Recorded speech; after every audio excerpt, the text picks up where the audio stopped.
Hello, everyone. We are back for week 4 of The Artist Way. Well, reviewing week 4. I'm just going to be reviewing week 4 this time. I have been feeling that I've been trying to squish things into one video when I do the week 4 review, the vlog clips, and then also talking about the following week. So I'm going to divide that up. We'll see how that goes. Anyways, let's get into week 4. Now, much better than the previous 2 weeks because I was able to do artist pages or morning pages. I'm gonna forever mess that up. I was able to do morning pages every single day except for one day. So that's already a win. And then I added that to my graveyard tally in debt bucket of morning pages that I'm keeping track of. And in terms of the artist date, as you will see, I did it this week. Yay! I'm now 2 out of 4 artist dates officially in. And hopefully, because I finally did the botanical gardens, hopefully this means that there will be no more avoiding of the artist dates. Especially because in week 4, she tells us to plan an artist date that is going to consume, did she say an entire day? She says an extended artist day, and then she goes on to say a whole weekend day. I didn't do that last time. I could never get to that last time. I don't know if I'm going to be able to do it this time. We shall see. I don't even know what that could be. I guess I just need to plan it. So I did not plan it, actually. By the way, that was one of the tasks. I didn't do that task, but I do want to make it a thing. So I will add it to another list that I have going on. And I've noticed that I've given myself so many allowances so early on this second round of the Artist's Way. It's kind of bizarre to me compared to how strict I was with myself in the last round of the Artist's Way, or my first round of the Artist's Way. I did start picking up on a pattern that I have that I don't like. And I'm working towards fixing this. And that is that it is very difficult for me to do things that are just for me and that aren't tied to anyone or anything else. One of the main ones is the artist date, right? Because I'm not supposed to do it with anybody else. I'm not supposed to bring anyone else. It's just supposed to be me on a date with me. And I get so much from them. I feel like I get more from them this time around than I did the first time around, which is why it feels so insane that I have pushed the artist dates to the last minute, or I even had weeks where I skipped it because of how much doing the first one gave me, and even now after having the second one, how much it also gave me. And it just drives me bonkers to think that I'm not continuously giving that to myself. Obviously I'm a spiritual person, I'm a witch, I work with everything around me, but I always go for the most convenient option. And the things that I think that I need to do, at least in the spiritual sense, they still bring me results because I make sure that they do. But there's so much untapped potential and therefore untapped results in things that I'm not thinking about yet. So it's I kind of have to, I feel like I need to do a ritual, if not at the very least, some type of spell work geared towards opening myself up to the magic of possibility. Today is day 3 of week 4 of the Artist's Way. I am in the middle of doing my artist morning pages, which I'm supposed to just continue to stream of consciousness write, but I had to pause because I caught myself doing something that I hadn't done in a long time, and I just felt like picking up the camera and talking about it. So we're supposed to just write, no judgment. And I started judging what I was writing because I was repeating myself. And I quickly had to tell myself, okay, stop, Jasmine, because you are committing a great sin in the religion of the Artist's Way by judging what you just wrote. Because it doesn't matter how many times you repeat yourself, how many times you talk about a certain subject, topic, or even just don't even make sense. Like, that's the point of the artist pages. It is a judgment-free zone. That's what it's supposed to be for you. Nobody is supposed to read this. I am not fully opposed to having somebody read my morning pages now, but I think that when you first start with this practice, you need to promise yourself that you're not going to let anybody read them, because that gives you the permission, or it allows you to actually fully let loose. Because if you start off thinking somebody might read this someday, it's going to ruin it for you. And Julia talks about, if you're afraid anybody's going to find your pages, just write single notebook, sheets of paper, loose leaf. And then when you're done writing your 3 pages for the day, throw them away. I don't do that, obviously, because I like to keep things. I also like to be able to see, wow, I was able to consistently do this thing for this long, because I have a hard time sometimes seeing the amount of work that I put in to specific projects and etc. You know what I'm saying? And I feel like maybe a lot of people that also have struggled in the past or still struggle with imposter syndrome can relate to that. And that's also a great tool to use if you do struggle with imposter syndrome still. You need to take time or invest in a container, whether it's a physical one or a metaphorical one, where you can start collecting evidence as to the work you've been putting in. Because when that imposter syndrome stuff starts coming up, you can direct yourself towards said evidence to demystify the bullshit stories that you may be telling yourself. Anyways, that was just something I wanted to share real quick. I am super backed up on these morning pages. It is late. I let myself sleep in heavily today. Today is, well, the full moon peaked last night for us, or for me here in my area. I'm on the West Coast. And I'm also currently, TMI for some, but I'm currently bleeding right now too. I've been synced up with a full moon. This is the 3rd month in a row. That's not my typical cycle. So I can tell that things are changing for me. I just finished working out. That's my gym. I'm all pointing to it, like if you can see what I'm pointing at, but that's my gym right there, or one of the gyms that I go to. And I met my partner here. That's his truck. It was a good workout, but I didn't work out for I want to say about a week. And every time that happens, I kind of don't want to work out again, because then I feel like I'm just, okay, I don't know what he wants. Okay, so I don't know if you can tell or not, but I am in a whole other parking lot now. I'm meeting my sister here for something. So yeah, the workout today, it was like, it has a lot to do with building capacity. And this is something that I just briefly mentioned in the last video. But building capacity has been a huge theme for me in general. Not even while I've been doing the artist way or anything. And this is also actually one of the reasons that doing the artist way became something that I knew that I could benefit from. Because it's not just about holding on to our creativity in the middle of what seems to be an era that we're stepping into where creativity is being attacked because of AI and that type, and whose hands that type of technological power is in, basically.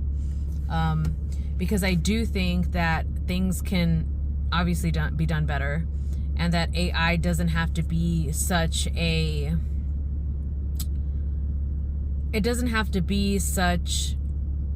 disgusting thing, but that's where we're at. And that's why my stance on it is to stay away from it as much as I possibly can, and not be nonchalant about it, which I think is many people's approach to AI. And I think that that also comes from their own fear of needing to worry or understand or do research on yet another thing that is important. And I think that this also comes in part because we've never been, as a collective society, more loud and political than we are now, which is, I think, a beautiful thing, but it's also a lot. But increasing capacity is the reason that I started even going on this tangent here. But that's definitely related to even going to the gym, being able to even make it to the gym, building capacity, not just to continue to do the things that we want to do and love to do, but also to be able to do bigger things and to be able to do more of the things that we just started incorporating into our lives due to us having to insert ourselves into politics or activism in a way that in the past we never thought we would be in, you know, due to the political climate, et cetera, et cetera. Because even being more vocal about politics and being able to articulate your values and your ethics that are tied into your politics requires a capacity that some of us are, you know, there's a big spectrum here, right? I know for me personally, if you asked me about how I felt about a certain topic, I had no issues telling you what side I was on, but I wasn't going to bring it up because I didn't want to make anyone uncomfortable. And that's something that I've been deconditioning myself to do for years and years and years. And how like my first act of like putting myself out there to not people please had to do with my hair. And that's why it's so difficult for me to think that I would ever go natural. It's not just, oh, I think I look cute with colored hair and darker hair would make me look hideous. Like, it's not that basic. It's never that basic, right? Like when you're a witch, it's never that basic. And it's a huge part of my identity. And I think about like, if I ever have to give my hair a break, like right now I could afford to like redo my regrowth, right? But I also understand that there may be times where I might have to give my hair a full-on break. And it's like made me a bit nervous. And it's because it's a part of my identity. It's a part of how I show up in the world and how I tell people I'm a nonconformist in one way. Of course, now it's a lot more popular to have like fun dyed colored hair, and that doesn't necessarily indicate that you're leaning to a certain political party or a certain type of activism, even though I think it should. It's definitely not a conservative type look. But damn, I really didn't think I was going to start talking about this. This is interesting because I also know that it's taken me a while to even be able to breach this type of conversation. But I'm connecting so many dots, you know, like everything is connected. It's just kind of like, you know, everything's political, everything's connected, everything has to do with another thing. And coming from a place where it was difficult for me to advocate for others because it was difficult for me to advocate for myself, I fully understand how some people struggle being able to express their values, their ethics, their morals, their politics, because it's more for them a safety issue. It could also be an identity issue. It could also be but I don't know how I really feel about this, because the thought of even doing research enough to understand it, to know how I feel about it, is overwhelming because their capacity is limited. Now, I don't want anyone to get this twisted. I'm not using this like speech to say that people shouldn't be political or to excuse someone from completely getting out of the conversation or not taking responsibility when they have power. This is just a reflection on my understanding as to why certain people may hesitate or take a while to get there. But I'm also explaining the theme of capacity expansion to motivate those who don't feel that they have that capacity to increase it. That's the whole idea of me talking about this. Now, obviously, I don't script shit here.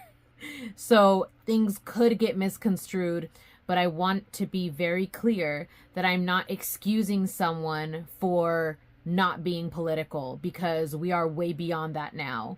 And I know I personally don't talk about a lot of things that maybe others might think that I should, because I may not feel that I'm the right person to talk about them. But that's going to slowly change as I continue to increase my capacity. So more than anything, this is a conversation about my work towards what I'm trying to get to.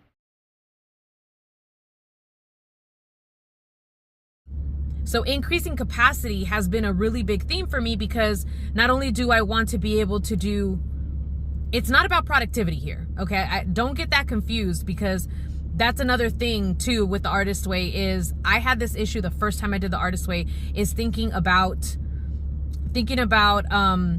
okay, if I'm just supposed to produce and not worry about the quality, just the quantity, aren't I stepping into toxic productivity here? And I had to journal extensively about this during my first round of the Artist Way to be able to really understand that's not what we're getting at here. Because you've never been overly productive or toxically productive with what the Artist Way is asking you to do. The Artist Way is not asking you to produce the shit you've already been overproducing, or the toxic things that you've been making yourself do. It's asking you to apply that work ethic that you have to the things that actually fucking matter to you. So if it does hurt your soul to see people suffering, then we are going to put that in that context, right? You see this fucking hair? This is the hair that happens when you wake up and it's still 5 a.m. I woke up and I'm doing my artist pages right now. And it might be the day that I make it to the botanical gardens. So we shall see. Stay tuned. It took me, I kid you not, me pulling in and out like 5 times to get into this spot. These spots are not big. We fucking made it.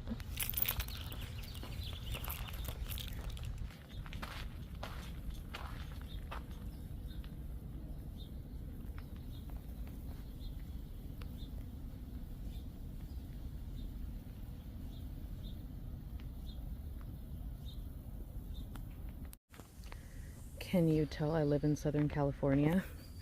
Our botanical gardens are full of desert plants, a lot of them regional to Mexico.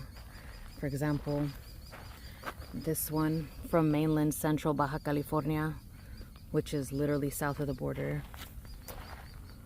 Or even this one, common to central Mexico.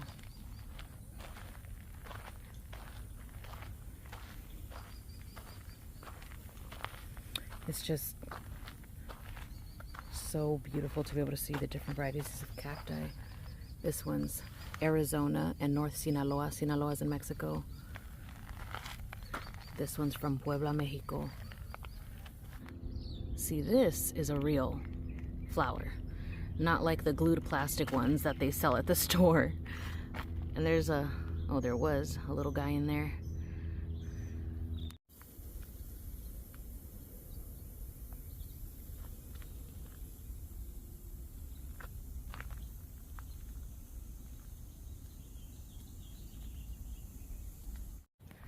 And now we are approaching the rose garden.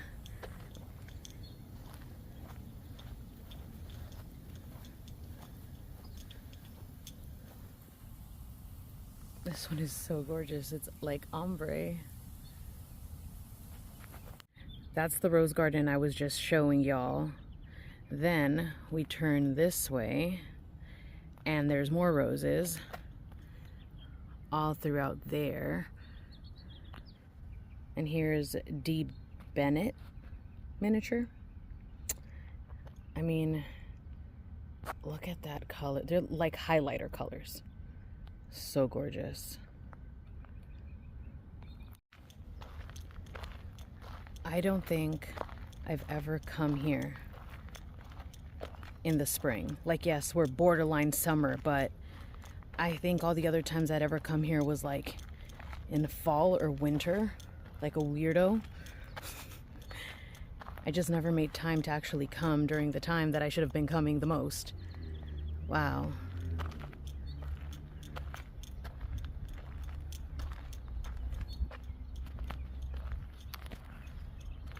And one of my favorite reasons to come here is to see the passion flowers blooming. Passion flower is just such a fucking cool looking plant. I mean, it looks so alien. Look at that flower. Amazing.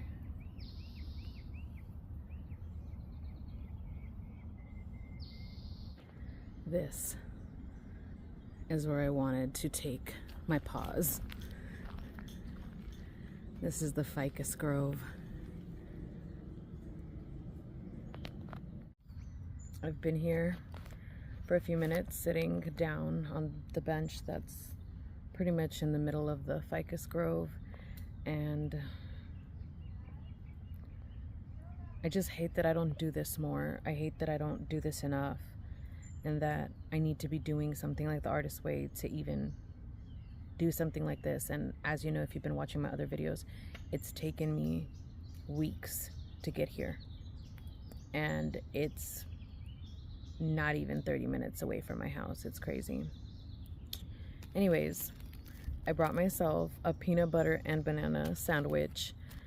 The Artist's Way, one of the tasks is to indulge in something that was from your childhood, whether that be buying yourself like a toy or something that you really wanted when you were younger, or buying yourself something that you've always wanted to make or craft, indulging your inner child. And that also includes like even eating things that remind you of your childhood. But one thing that I really liked that I tried once I was already a teenager was a banana and peanut butter sandwich, and I thought it was like the most amazing thing ever. I'm getting to the point where I think I want to make this a series, and very like me to try to jump into something before I'm done with another thing. I pull cards to understand the land better, you know, just like when you're about to enter a cemetery or a graveyard, you introduce yourself and you pay respects before you enter. It's the same thing here, you know. And I bring a tarot deck because that is my number one tool of choice. I have been, okay, now I'm gonna get into another thing. Stop, Jasmine, stop. I pulled the Knight of Chalices for the energy of this Ficus Grove. I did pull a card for the energy of the entirety of the botanical garden, but I'm not sharing that. I'm sharing this one. I'm sharing this one because it reminded me of something that happens to me quite a lot.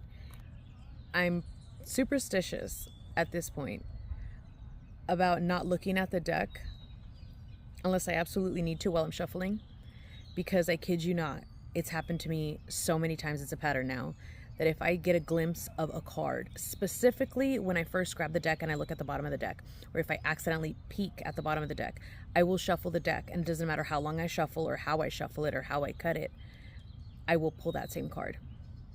So I laugh every time this happens because it just happened right now, and I wanted to share that because I wonder if there's anybody out there that happens to.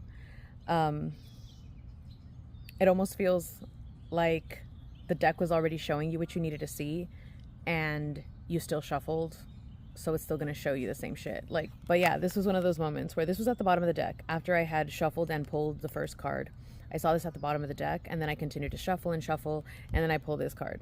And this is the representation for the energy in the Ficus Grove. And I want you to look at this card, because you see in this deck is just, this deck actually, I purchased when I did the Artist Way the first time.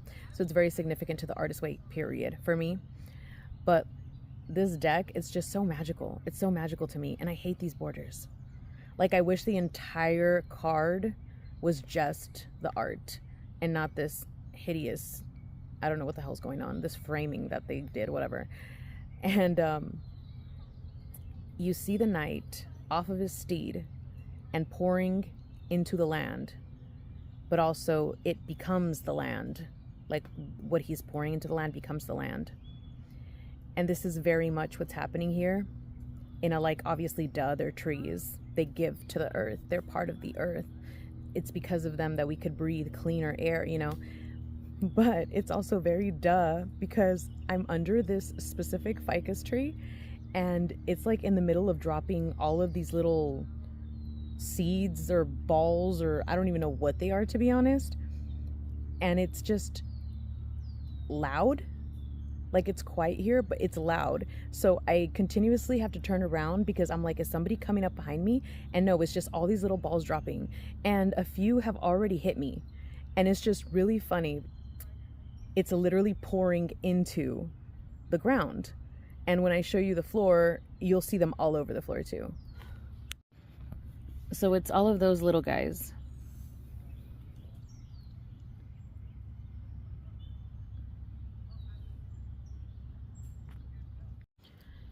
It was just such a cute realization. When you're pulling tarot, you expect so much of it to be metaphorical, but it's not as metaphorical as you think it would be. And I think that it also goes to show what your experience with the tarot teaches you is so much more important than what anyone else can teach you. I'm not going to say that you shouldn't learn the fundamentals, because I think that it just makes you learning your own language with the tarot that much more easier to distinguish. Like, is this my actual language with the tarot, or is this what I learned in a book? You're going to be able to tell the difference. Before I forget, I do want to say something that just wouldn't leave me be, even though I already talked about how obvious this is as a representation for the ficus grove. The specific ficus that keeps attacking me is this one. And I feel like its energy is very loud. I mean, it is loud, but I feel like it's just saying, see, I'm pouring back into the earth. I'm pouring into the earth. Here's the proof, just in case you don't believe me and you want to deny it. Here's the proof. Boom, boom, boom, boom, boom. All these little things falling. It's just, it's so funny, but it's so cute. And yeah, I'm done. I don't want to leave, but I'm afraid if I stay longer, I will fall asleep, and who knows when I'll get up. And then I don't know if I'll have the energy to actually get back to the truck and drive home. Okay, guys, that's it for week 4. Like I said, I'm very happy with the way everything turned out. Maybe I'll just stick to reviewing the week. Maybe I was a little too ambitious in the beginning. Maybe I was trying to act like I was teaching it or holding someone's hand and helping them prepare for the next week, and that's why I tried to do it. I don't know what I was thinking, but now I'm rethinking it and the whole structure of it. And even this is a very big growth thing for me, because I would have never dreamed of changing the format that I'm planning to do things in the middle of doing it. Like, I would have been like, ew, that's ugly. But look at me now. Even with green all over my mouth. Look at me now. I'll see you guys next week.